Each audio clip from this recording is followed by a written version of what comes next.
La marque de la bête n'est pas ce que tu penses. Pendant des années, nous avons été enseignés que la marque de la bête est un implant physique qui va dans ta main droite ou ton front. J'ai personnellement pensé que c'était la marque de la bête aussi, parce que le livre Apocalypse dit que tu ne pourras pas acheter ou vendre sans elle. Mais si je te disais que ce n'est pas ce que la Bible montre réellement? Nous savons que Satan aime contrefaire ce que Dieu fait. Ésaïe 14, 13 à 14. Tu disais en ton cœur, je monterai au ciel, j'élèverai mon trône au-dessus des étoiles de Dieu. Je m'assiérai sur la montagne de l'assemblée, à l'extrémité du septentrion. Je monterai sur le sommet des nues, je serai semblable au Très-Haut. Et donc, pour définir la marque de la bête, nous ne pouvons pas seulement regarder à ce qui fait du sens dans notre monde pour correspondre à l'interprétation. Mais le plus important, nous devons laisser la Bible s'interpréter elle-même. D'abord, voyons où les passages qui parlent de la marque de la bête apparaissent. Elle apparaît dans Apocalypse 13, 14, 15, 16, 19 et 20. Apocalypse 13, 16 à 17.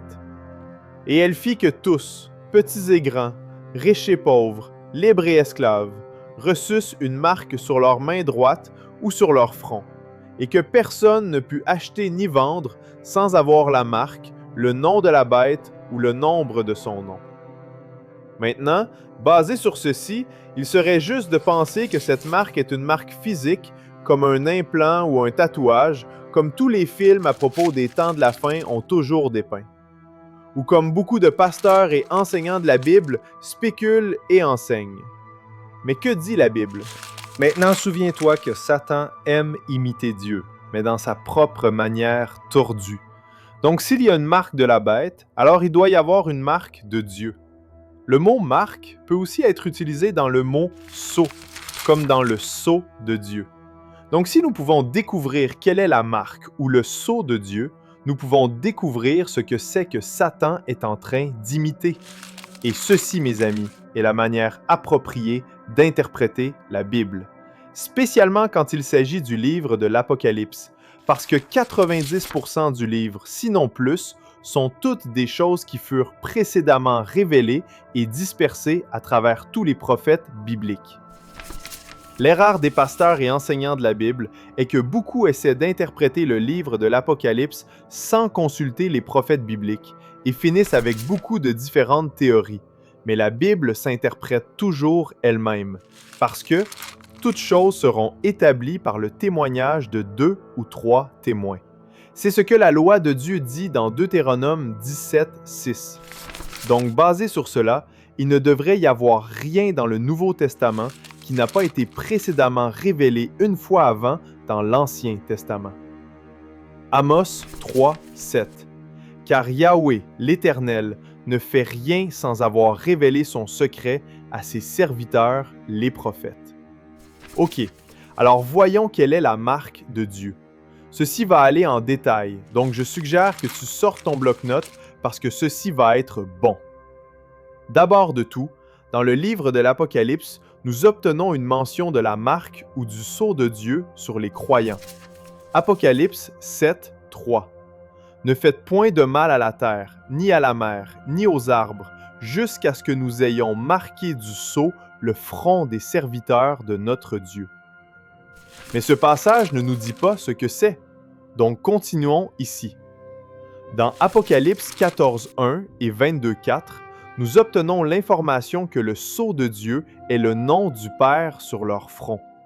Et ceci fait beaucoup de sens, parce que comme j'ai mentionné, Satan est l'imitateur, et dans Apocalypse 13, 8, la marque de la bête est dite être le nom de la bête ou le nombre de la bête, qui est le nombre de l'homme, 666.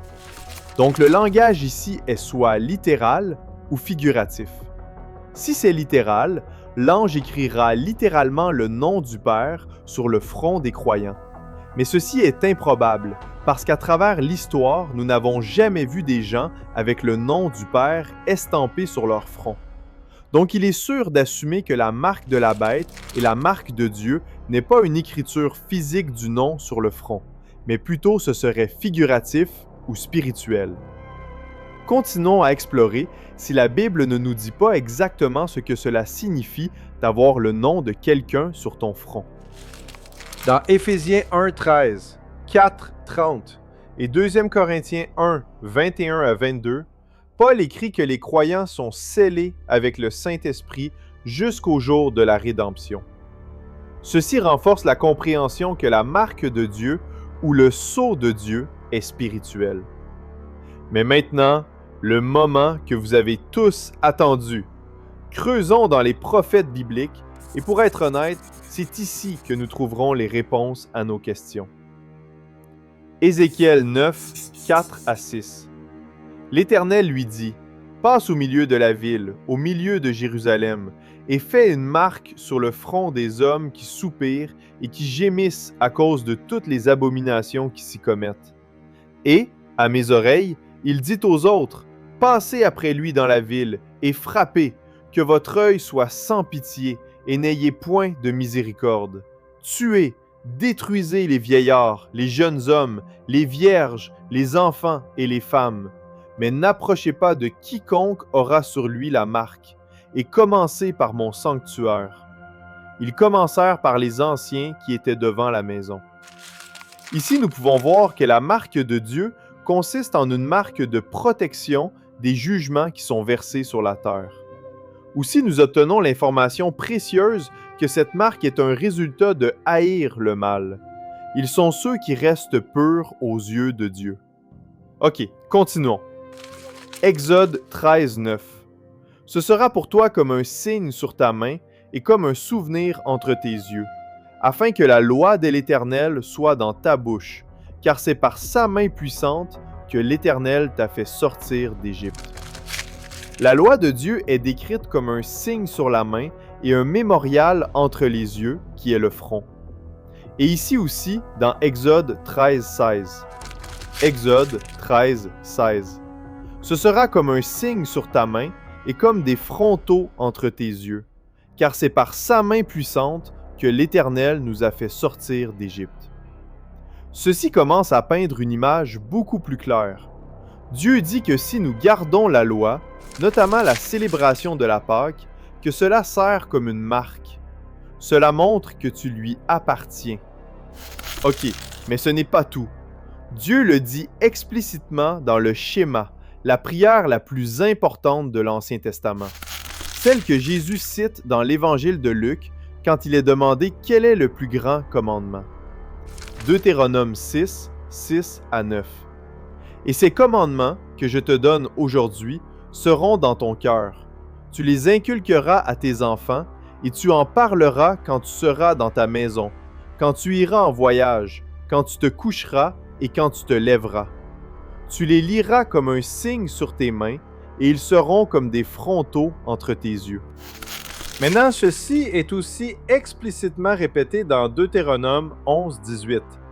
Ceci rend très clair que le sceau de Dieu sur la main droite et le front est de garder ses commandements. Pas seulement quelques commandements, mais tous les commandements. C'est ce que ces passages sont en train de dire. Donc, pour retourner à la marque de la bête alors, si la marque de Dieu est de garder ses commandements, alors la marque de la bête serait aussi de garder les commandements de la bête. Ceci montre que cette marque est directement liée à l'allégeance. Fondamentalement, ce sera d'abandonner la loi de Dieu et d'adorer la bête et servir la bête. Maintenant, le livre de l'Apocalypse dit que quiconque ne prend pas la marque de la bête sera mis à mort.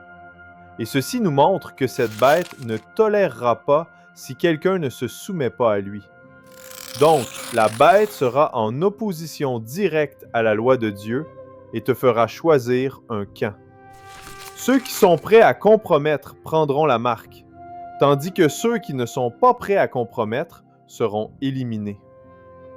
Ceci étant dit, la marque de la bête aussi est liée au fait de ne pas être capable de participer dans la société, parce qu'elle interdit d'acheter et de vendre pour tous ceux qui refusent la marque. Et donc, si la marque de la bête est spirituelle et est réellement liée à l'obéissance à la bête et la rébellion à Yahweh, Alors, est-ce que cela signifie que la bête ne va pas littéralement forcer les gens à obtenir un implant dans leur front ou sur la main? Et oui, c'est exactement ce que cela signifie. La marque de la bête est simplement l'illégalité. C'est pourquoi dans 2 Thessaloniciens 2, l'Antichrist est appelé l'homme d'illégalité. Donc, ceci nous amène à une question intéressante. Comment la bête saura qui est capable d'acheter ou de vendre sans littéralement implanter une puce physique ou une marque d'une sorte? Eh bien, ceci est très facile à répondre de nos jours. Regarde en Chine. Aujourd'hui en Chine, tout le monde a une identité digitale sociale et un score de crédit social. Et si ton score de crédit social est trop bas, alors tu es restreint de certains privilèges. Ceci est exactement où le monde entier se dirige. Note que les gens chinois n'ont jamais reçu aucune technologie ou marque sur leur corps. Plutôt, ils sont capables d'exercer une domination complète et un contrôle sur la population parce que le gouvernement est toujours soigneusement en train de les surveiller à travers tous les appareils intelligents et technologies qui sont partout dans notre vie quotidienne. Donc, sans même avoir besoin d'implanter quoi que ce soit dans ton corps, la bête, en utilisant le même système que nous voyons en Chine et qui s'infiltre dans ton pays, sera capable de savoir qui a allégeance à lui et qui ne l'a pas. En Chine, si tu passes trop de temps autour de quelqu'un avec un mauvais score de crédit social, ton propre score de crédit social sera affecté négativement. Mais si tu les rejettes ou les dénonces, ceci ferait que ton score de crédit soit affecté positivement. Et ceci fait beaucoup de sens quand nous lisons dans Matthieu 24. Matthieu 24, 8 à 10. Tout cela ne sera que le commencement des douleurs. Alors on vous livrera au tourment, et l'on vous fera mourir, et vous serez haïs de toutes les nations à cause de mon nom. Alors aussi plusieurs succomberont, et ils se trahiront, se haïront les uns les autres. En comprenant la bête et la marque de la bête correctement, nous pouvons voir comment des prophéties comme celle-ci peuvent arriver. La bête fera que tout le monde qui refuse de l'adorer soit tué. Mais avant cela, ils seront haïs, trahis et tourmentés. Ceci signifiera littéralement une sentence de mort pour tous ceux qui restent fidèles à Yah. Cela signifiera littéralement regarder le monde entier te rejeter et tu devras perdre tout ce pour quoi tu as jamais travaillé parce que tu ne pourras pas participer dans la société si tu ne donnes pas ton allégeance à la bête. Donc, tandis que les nombreux se prosterneront volontiers devant le système de la bête afin de continuer à vivre dans le monde, un très petit reste ne se prosternera pas et choisira volontairement de donner leur vie afin de rester fidèles à Yahweh. Et c'est pourquoi, si tu ne gardes pas la loi de Dieu aujourd'hui, tu n'as aucune chance contre la bête. Parce qu'avoir la marque de Dieu est de garder ses commandements. Tous ses commandements. Mais prendre la marque de la bête signifiera rejeter les commandements de Dieu. Et pour un chrétien tiède qui déjà ne voit pas la valeur dans le fait de garder la loi de Dieu, alors ce ne sera pas un gros problème pour lui de donner son allégeance à la bête, même si cela signifie briser quelques commandements ici et là. Pour eux, ce ne sera pas un gros problème. Mais pour un vrai disciple de Yeshua, celui-là préférera donner sa vie plutôt que de donner son allégeance à quelqu'un d'autre que Yahweh.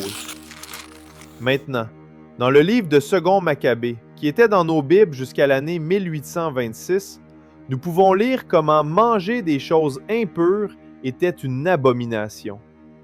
Il y avait Antiochus Épiphanie, qui est une sorte de préfiguration de l'Antichrist.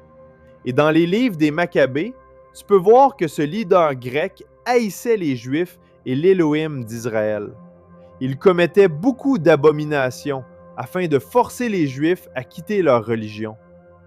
Dans le livre de 2 Maccabées 7, ce leader ordonne que 7 frères soient mis à mort d'une manière horrible, allant du plus vieux au plus jeune, juste devant leur mère, parce qu'ils refusaient de manger du porc. Et ils furent tués de manière atroce, vraiment glaçante. Et un après l'autre, les frères reçurent la chance de manger du porc, mais un après l'autre, ils refusèrent. Et le plus jeune, après avoir vu ses 6 frères torturés à mort et coupés en morceaux, se vit offrir richesse, titre et pouvoir s'il mangeait du porc. Mais il refusa aussi. Et ils dirent ceci. L'un d'eux, agissant comme leur porte-parole, dit « Qu'as-tu l'intention de demander et d'apprendre de nous?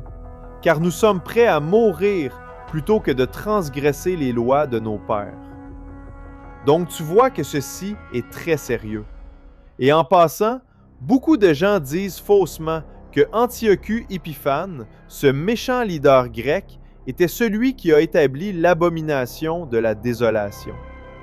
Mais ceci montre que cette histoire sert comme une préfiguration de comment l'Antichrist va aussi établir cette abomination.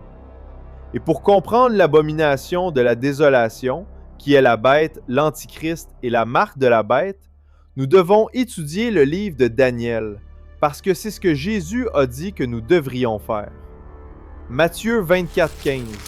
C'est pourquoi, lorsque vous verrez l'abomination de la désolation, dont a parlé le prophète Daniel, établi en lieu saint, que celui qui lit fasse attention. Donc nous sommes commandés d'étudier Daniel afin de comprendre ce que nous lisons. Et c'est pourquoi j'ai commencé une série sur le livre de Daniel. Donc si tu veux regarder cette série et comprendre l'abomination de la désolation, comme Jésus ou Yeshua a instruit les lecteurs de faire, alors clique juste ici et tu seras amené à ma série sur Daniel. Encore une fois, c'était Fred de Fish Resurrection et je te verrai là-bas.